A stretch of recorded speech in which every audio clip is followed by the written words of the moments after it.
Yung pamilya na meron ka ngayon, pakaprotektahan mo na. At yung pamilya na meron ka ngayon, pakamahalin mo na.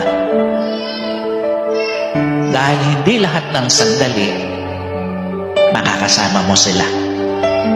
Hindi lahat ng sandali, nandiyan sila.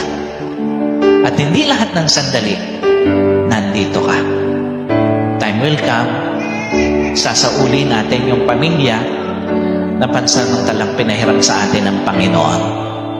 At napakaganda, pag sinauli na natin ang bawat miyembro ng pamilya na pinahiram ng Panginoon sa atin, wala tayong regrets, wala tayong pagsisisi, dahil pinakamahal natin sila, minahal natin ng totoo, prinotektahan natin ng totoo, iningatan natin ng totoo.